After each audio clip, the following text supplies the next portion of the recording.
사람들에게는 나름대로 자랑거리들이 다 있죠. 이야기할 때 자신도 모르게 이렇게 자주 강조되고 이렇게 나오는 것들이 있습니다. 그 중에는 이렇게 자랑들이 있죠. 의도하지 않아도 그런 것도 있습니다. 뭐 자랑 같은 거 정말 안 하는 사람도 이렇게 보면 마음속에는 그래도 나름대로 자랑거리가 있어요. 다 이걸 자부심이라고 하는 거죠. 드러내지 않더라도 내 안에 드는 그런 마음이 자랑거리가 있으면 그걸 자부심이라고 합니다. 우리가 가지고 있는 자랑거리는 내가 그게 되게 가치 있고 중요하다라는 것을 대변하는 거죠.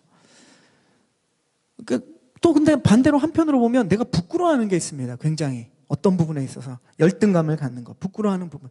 그것도 마찬가지로 내가 그게 되게 가치 있고 중요하다고 생각하기 때문에 거기에 대해서 내가 그것이 없을 때 부끄러워하거나 열등감을 갖죠. 별로 중요하지 않으면 자랑거리로 생각하지도 않습니다. 부끄러움으로 생각하지도 않아요. 뭐 제 얘기를 잠깐 드리자면 저 어렸을 때 그림을 좀 그렸어요. 멋있는 순수 그림이 아니라 만화를 좀 그렸습니다. 어렸을 때 초등학교 때 중학교 때 굉장히 제법 그렸어요. 근데 친구들에게 그려주면 되게 친구들이 좋아하거든요. 그래서 초등학교 중학교 때는 그 만화를 그렸기 때문에 친구들과 아주 교우관계가 좋았습니다. 그림을 잘 그린다는 것, 그 당시에 저한테는 이제 가치가 있었어요. 왜냐하면 친구들도 많이 사귀고 되게 이렇게 계기가 되니까. 근데 고등학교로 이렇게 나이가 들면서 고등학생이 되어가면서 더 이상 이제 만화를 그리지 않게 됐어요. 그러니까 그림을 그리는 것이 저한테도 별로 중요하지 않고 별 가치도 없는 거예요. 제 개인적으로 저한테는. 그러니까 더 이상 그게 저한테는 뭐 자부심이나 자랑거리가 되지 않았죠. 뭐 기타도 제가 좀 쳤었는데 그게 저에게 가치가 있다고 그렇게 중요하지 않게 되면서부터 이게 뭐 저에게는 자부심이나 자랑거리가 아닌 거예요. 남들은 그렇게 얘기할지 몰라도 저한테는 아무 느낌이 없는 거죠. 한편으로 이렇게 또 반대로 보면 이 키라는 거 있지 않습니까? 키라는 게 저한테는 어릴 때 되게 중요한 가치였어요. 그래서 저는 어릴 때 키가 좀 작은 게 굉장히 부끄러웠습니다. 제 친구 중에 키 큰 애 있으면 좀 떨어져서 다녀 이렇게 했거든요. 근데 이제 지금은 뭐 지금뿐만 아니라 대학교 정도부터는 이제 키가 중요하지 않아졌어요. 왜 그랬는지 모르지만 뭐 지금 아내지만 여자친구도 생기고 뭐 사는데 그게 별로 아무 문제가 없더라고요. 그래서 중요하지 않게 생각이 됐어요. 그러니까 부끄럽지도 않죠. 제 아들이 있는데 키가 좀 큰 편이에요. 근데 저를 이제 키를 가지고 가끔씩 놀립니다. 이렇게 자기가 딱 보면 옛날에는 아빠가 굉장히 커 보였는데 이제 아빠를 아주 밑으로 내려다 보거든요. 그러니까 이제 키 가지고 장난을 많이 치는데 사실 그 아들의 장난에도 불구하고 저는 전혀 이 마음에 어려움이 없어요. 뭐 아들이라서 그런 게 아니라 키가 저한테는 더 이상 중요한 게 아니거든요. 가치가 있는 게 아니죠. 물론 이런 것은 뭐 제 얘기를 잠깐 드렸지만 간단한 예일 뿐이에요. 근데 우리는 이런 것보다 훨씬 더 중요한 부분들에 있어서 자랑거리 아니면 부끄러움을 가지고 살아갑니다. 그리고 그것을 채우기를 갈망하면서 살아가죠. 어떤 사람은 명예가 정말 그런 대상이 되기도 하고 돈이 그 대상이 되기도 하고 외모가 대상이 되기도 하고 다양한 아주 중요하다고 생각하는 것들이 있습니다. 그런 중요한 부분에 대해서 우리가 자랑거리 아니면 부끄러움이라는 것을 생각해 본다면 정말 내가 무엇에 관심을 가지고 살아가고 있는가, 내가 무엇에 가치를 두고 살아가고 있는가와 아주 그것이 밀접한 관계가 있다는 거예요. 그리고 우리가 인식하지 못하고 있을지 몰라도 이것이 우리의 일상생활을 굉장히 많이 지배하고 있습니다. 그래서 사실 우리가 이것을 누리고 사는 것 같지만 이것에 이끌려가는 생활을 우리가 하고 있는 거죠. 우리도 모르게. 오늘은 이 자랑거리라는 것, 이것에 대한 이야기를 한번 성경이 이야기하는 그 이야기를 좀 해보려고 합니다. 오늘 말씀은 그리스도인들의 자랑거리, 이것에 대한 말씀이에요. 우리 11절을 다시 한번 읽어보겠습니다. 11절 시작. 내 손으로 이렇게 큰 글씨로 여러분에게 쓴 것을 보십시오. 자, 이제 여호수아서가 우리가 다 끝나고 이제 부활주일 전에 한 주간 오늘 예배가 있는데 우리 고난주간을 준비하면서 오늘 갈라디아서 말씀을 봐요. 여러분이 지금 생명의 삶을 통해서 갈라디아서를 쭉 큐티하고 묵상하고 계시겠지만 오늘 본문은 오늘 주일 큐티 본문입니다. 오늘 6장 11절부터 18절까지 갈라디아서는 갈라디아에 있는 교회들에게 사도 바울이 쓴 거예요. 11절에 지금 우리가 읽은 것처럼 바울이 예수 그리스도를 믿고 예수 그리스도를 전했을 때 이 갈라디아의 지역에 있는 사람들이 예수님을 믿게 되고 그리고 그곳에 모임들을 가졌어요. 이것이 교회인 거죠. 건물을 세운 것이 아니라 그냥 믿는 사람들이 흩어져서 모여서 교회를 이루었습니다. 이 갈라디아서의 핵심이기도 하고 사도 바울이 이 편지를 쓴 이유기도 하는데 여기 보면 예수 그리스도를 믿는다는 것은 우리가 믿고 있는 도대체 믿음의 핵심이 뭐냐, 이것이 갈라디아서에 아주 강하게 나와 있어요. 저와 여러분이 예수님을 믿는다는 것은 뭘까요?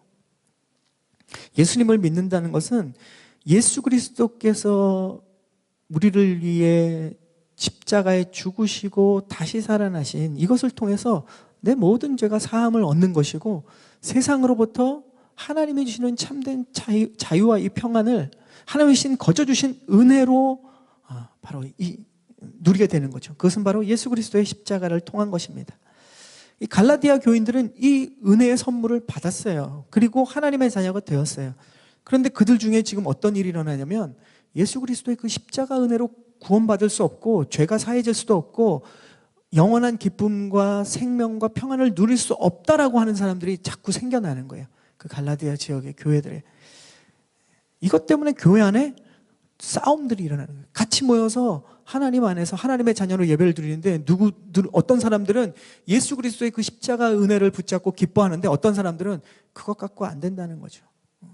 그러면서 이런 어려움이 일어났습니다. 왜 그런 어려움이, 다툼이 일어나고 왜 그런 생각들이 그들 안에 자리 잡게 되냐면 거짓 선생들이 들어왔거든요. 항상 하나님의 은혜와 복음이 들어오면 그 뒤에 따라오는 것들이 있습니다. 그것이 이제 성경에서 얘기하는 시험이기도 하고 또 하나는 그 세상과 사단의 유혹이기도 합니다. 꼭 그 하나님의 복음이 사람들의 마음에 심겨지고 은혜 가운데 있으면 그것을 빼앗아가려는 세력들이 있죠.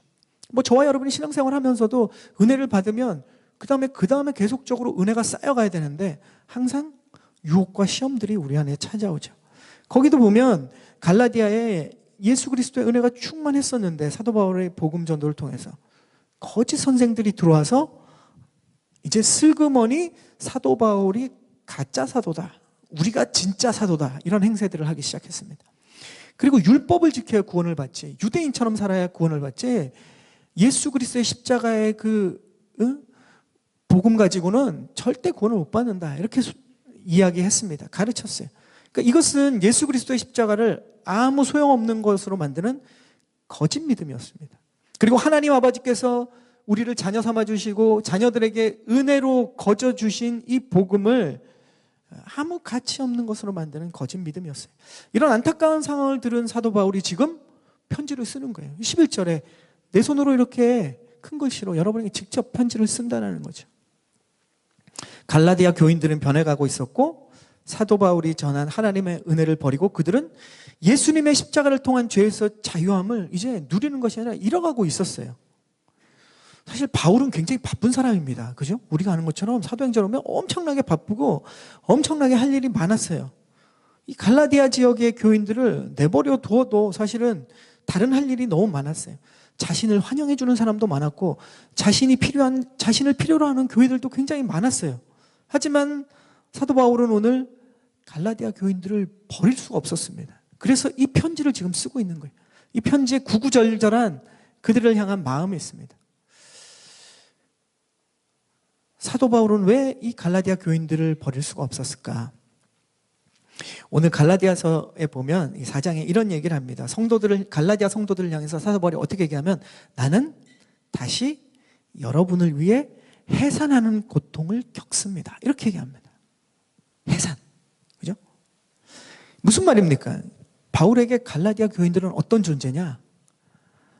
자식과 같은 존재라는 거예요. 바울은 자식과 같은 갈라디아 성도들을 버릴 수가 없었습니다. 자식은 그죠? 어떻게 해도 자식이에요. 아무리 나쁜 짓을 해도 남들에게는 나쁜 사람일지 모르지만 부모에게는 자식인 건 변함이 없습니다. 자녀의 나쁜 행동 자체를 부모가 좋아하는 건 아니에요. 그렇지만 그 행동 때문에 자식이 미워지고 너는 자식이 아니다 끊어져 버리게 되는 게 아니죠. 어머니는 자신의 뱃속으로 낳은 자식을 버릴 수가 없습니다. 어머니가 자녀를 낳는 고통은 세상의 고통 중에 최고의 고통이지 않습니까? 자녀를 낳을 때 이를 꽉 깨물어서 잇몸이 다 흔들리고 모든 근육이 경직되고 찢어지는 고통이 있고 부서지는 고통이죠. 실신하는 고통도 있습니다. 제가 묘사할 수는 있지만 제가 안 낳아봤기 때문에 추측하는 고통입니다. 그런데 그 상상 이상의 고통이라고 하죠. 우린 다 그렇게 난 거예요. 우리 어머니로부터. 그런데 이 해산의 고통을 사도 바울은 뭐라고 얘기하느냐? 다시 그 자녀를 위해서 다시 그 해산의 고통을 반복한다는 거예요. 낳았던 자녀를 그 고통을 또 똑같은 자녀를 위해서 고통을 감수하겠다는 거죠. 이런 고통의 극한으로 그 고통의 불 속으로 다시 들어가겠다는 것이 바로 이 사도 바울의 갈라디아서에 그가 가지고 있는 마음입니다. 그가 이런 해산의 고통을 반복하는 이유는 무엇일까? 바울이 이런 의지를 보이는 이유는 무엇인가? 한 단어로 얘기하자면 사랑이죠. 그 단어 외에는 대체할 수 있는 단어가 없습니다. 여러분, 이 사랑받는 사람하고 사랑하는 사람하고 누가 이길까요? 싸운다는 것이 이상하지만 사랑받는 사람과 사랑하는 사람과 갈등이 생기면, 싸움이 일어나면 사랑받는 사람이 이깁니다. 한번 생각해 보세요. 이 사랑받는 사람과 사랑하는 사람. 처음에는 사랑하는 사람은 항상 져요. 완전히 패배합니다. 사랑받는 사람은 때로는 나 몰라라 해요. 때로는 사랑받는 게 당연하다고도 생각합니다. 그런데 사랑하는 사람은 그 아픔을 다 끌어안을 수밖에 없어요. 사랑받는 사람은 사랑하는 사람을 때로는 막대할 수 있어요. 그런데 사랑하는 사람은 끝까지 그 사람을 섬기게 됩니다. 그러니까 사랑하기 때문에 질 수밖에 없는 것 같아요. 결국 사랑하는 사람은 모든 것을 주고 희생하고 장렬하게 타버리고 마는 것 같죠.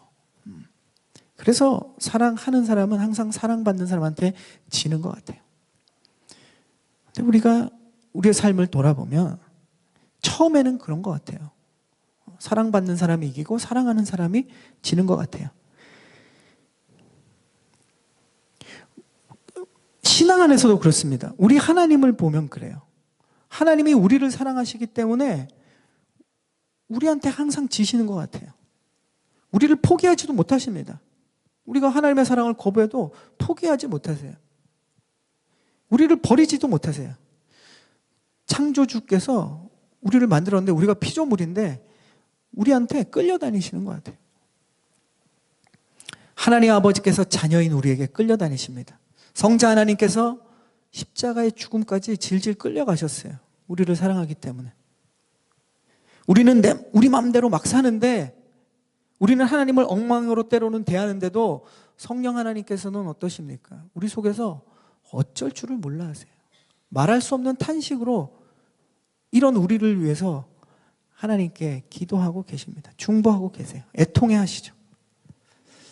이것이 사랑받는 자와 사랑하는 자의 싸움의 결과인 것 같아요.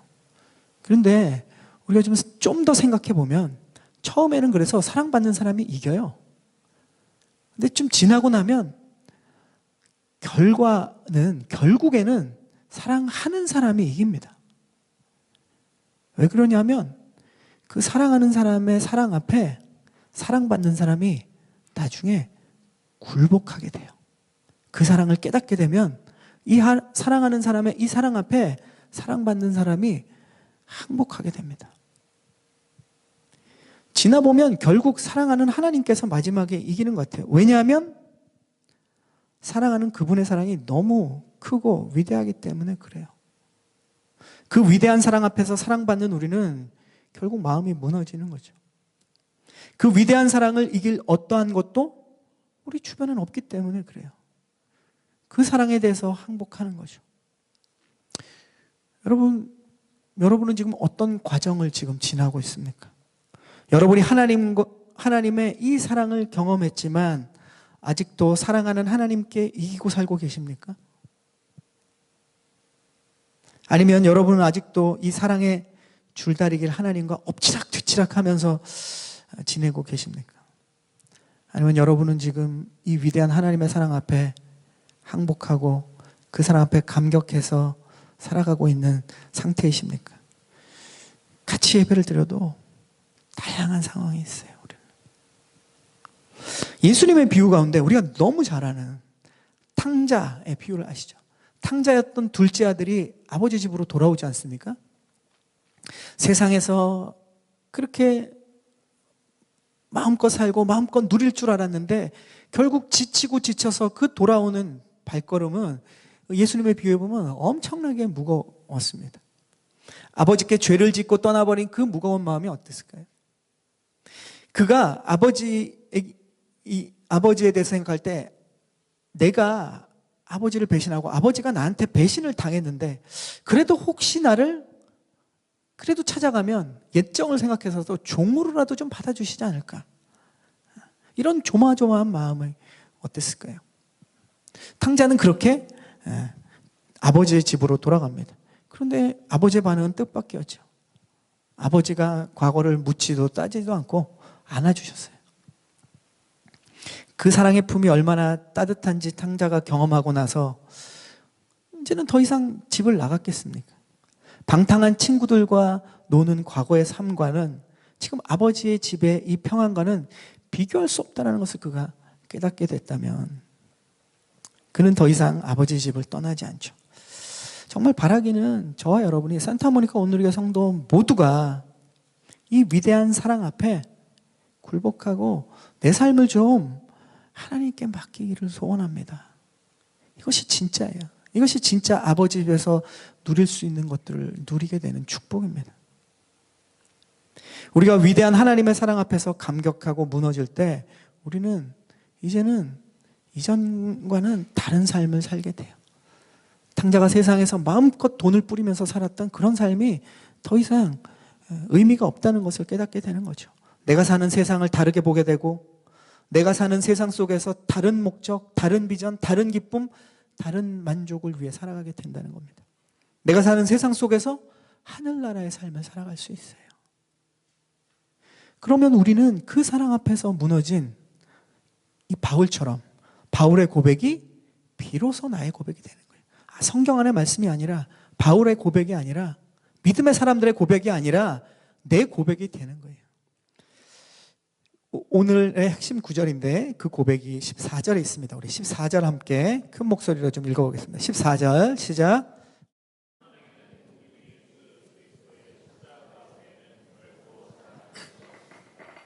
그리스도로 인해 세상이 내게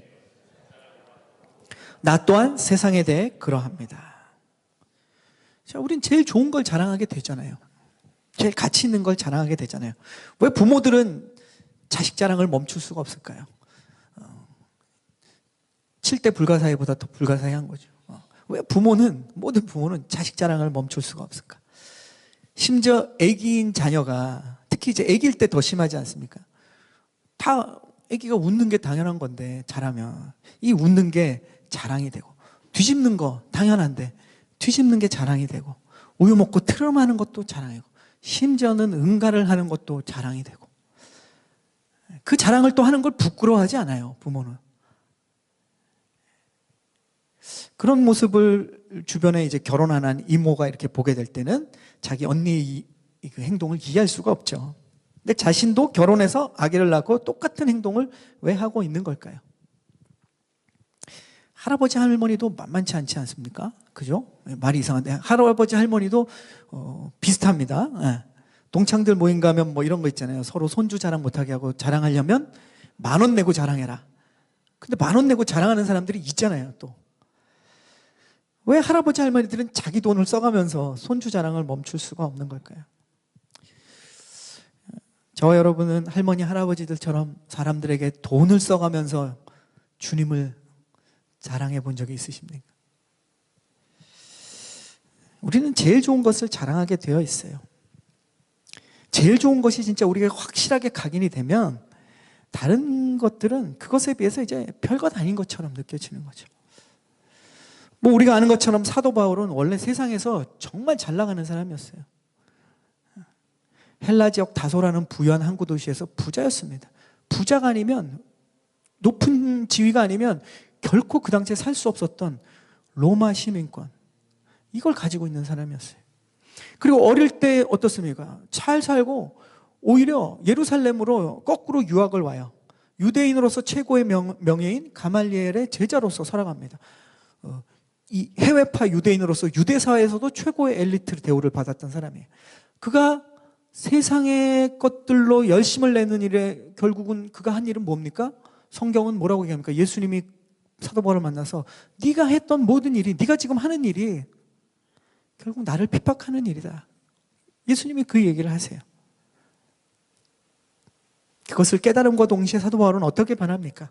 하나님께서 자신에게 값없이 주시는 이 은혜인 예수 그리스도의 십자가의 죽음과 부활의 의미를 깨닫게 되죠. 그리고 그것이 자신의 것이 됩니다.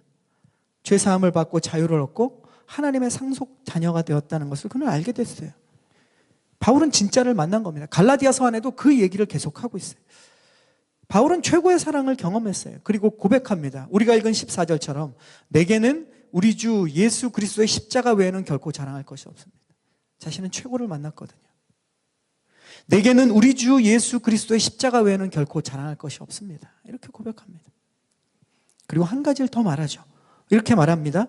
그리스도로 인해 세상이 내게 대해 십자가에 못 박혔고 나 또한 세상에 대해 그러합니다. 이런 얘기입니다. 예수님의 십자가 때문에 이제는 세상이 나에 대해서 십자가에 못 박혔다는 거예요. 세상이 나와의 관계 속에서 보니까 세상이 십자가에 못 박혔어요. 예수님만 십자가에 못 박힌 게 아니라 나와 세상의 관계를 보니까 세상이 십자가에 못 박혔어요. 그리고 나 또한 그러다는 건 뭡니까? 나와 세상과의 관계에서 세상이 나를 또 십자가에 못 박았어요. 그러니까 우리가 예수님이 지신 십자가, 모든 인류를 구원하는 십자가에는 예수님밖에 못 박힐 수가 없지만 우리의 삶의 자리의 의미, 우리의 영적인 의미를 보면 그 십자가라는 것, 거기에는 나와 세상과의 관계에서 나도 그 십자가 위에 있어야 되고 세상도 그 십자가 위에 있어야 돼요. 우리는 예수님이 못 박히신 인류를 구원하기 위한 그 십자가와 예수님은 우리가 기억하지만, 그것은 우리가 너무 잘 알지만 나와 세상과의 관계, 내가 일상을 살아가면서 과연 십자가와 세상과 나와의 관계에서는 너무도 우리는 무지하게 살고 있습니다. 여러분과 세상과의 관계 속에서 여러분이 지금 세상을 십자가에 못 박았습니까? 세상과 나와의 관계에서 내가 지금 세상에 대해서 여러분이 내가 십자가에 못 박혔습니까? 사도 바울은 이것까지 얘기하고 있어요. 우리가 그리스도의 십자가의 위대한 사랑을 깊이 깨달으면 그것이 최고이기 때문에 그것만을 자랑하는 것, 그리고 오늘 그 뒤에 이야기가 왜 필요한가? 우리는 만약에 사도 바울처럼 이것이 최고일 때 그것을 기뻐하고 그것이 가치 있다고 생각하고 그것을 자랑하게 될 때 어떤 일이 일어나느냐? 우리가 세상 가운데 살잖아요. 우리는 그렇지만 그러나 세상에는 그렇지 않은 사람들이 훨씬 더 많아요. 교회 안에도 더 많은 것 같습니다. 바로 그렇지 않은 세상이 있는 거예요. 예수님의 십자가 그게 뭐가 대단하다고? 미친 거 아니야? 정신 차려라. 여러분 이런 얘기 안 들어보셨어요? 제 친구들이 격해서 그런지 몰라도 제 고등학교 친구들은 크리스찬이 별로 없어요. 저는 만나면 이런 얘기 자주 들었습니다. 환자라고도 얘기해요. 군대에서는. 예수님을 열심히 믿으면. 정신병과 똑같이 취급합니다. 세상에 훨씬 더 가치 있는 것이 더 많다고 소리치는 세상이 있어요. 그러면 우리는 어떻게 해야 할까요? 우리의 할 일은 우리가 그 세상의 소리와 가치에 대해서 전혀 인정하지 않는 거예요. 아니야, 난 제정신이야. 우리가 그렇게 반응하면 그것이 바울의 고백인 거예요. 세상이 나에 대해서 십자가에 못 박혀지는 겁니다. 세상이 우리에게 반응하는 것에 대해서 내가 똑같이 반응하지 않으면, 거기에 휩쓸리지 않으면 나에 대해서 세상이 십자가에 못 박히는 거예요. 그러면 우리가 그렇게 세상에 반응하면 세상은 또 우리에게 어떻게 반응합니까? 우리를 설득하겠죠. 그죠? 정신 차리라고. 또 윽박 지르기도 하겠죠. 그러면 안 된다고. 그러다 지치면 때로는 우리에게 허를 내두를 겁니다. 이해가 안 되는 우리를 핍박하거나 포기하거나, 그런 반응이 세상의 반응인 거예요. 세상이 만약에 우리가 그렇게 반응하기 시작하면 이것이 바울에 이어지는 고백이에요. 내가 세상에 대해서 십자가에 못 박히는 거예요. 사도 바울은 그 예수님이 우리를 위해 십자가에 못 박힌 그 사랑의 가치를 우리가 최고로 경험하게 될 때, 내가 예수 그리스도의 십자가 외에는 더 이상 자랑할 것이 없다라는 고백이 있을 때 세상과 나의 관계 속에서 이러한 일들이 일어난다는 거예요. 우리가 여기까지 갈 때 십자가의 그 놀라운 비밀과 세상에서 우리가 경험할 수 없는 진짜를 경험하게 되는 거예요. 이것이 진짜 축복입니다. 히브리서 11장 38절에는 이런 사람들이 뭐라고 얘기하느냐? 세상이 나에 대해 십자가에 못 박히고 내가 세상에 대해 십자가에 못 박힌 사람들을 뭐라고 부르느냐? 이렇게 얘기하죠. 이런 사람은 세상이 감당할 수 없다. 이렇게 얘기합니다. 거기에 해당되는 사람을 히브리서 11장에는 쫙 나열해요. 이렇게 얘기합니다. 믿음의 사람들을 계속 얘기하면서 어떤 믿음의 사람들은, 세상이 감당하지 못하는 사람들은 믿음으로 나라를 정복하기도 해요. 사자의 입을 막기도 합니다. 놀라운 승리를 거두기도 해요. 그런데 반대로 이런 사람들이 있는데 더 많은 사람들이 있어요. 이런 사람들도 세상이 감당하지 못하는 사람이다. 거기에 해당되는 리스트를 쭉 얘기합니다. 제가 읽어볼게요. 어떤 이들은 고문을 당했지만 더 나은 삶으로 부활하기에 풀려나기를 원치 않았습니다.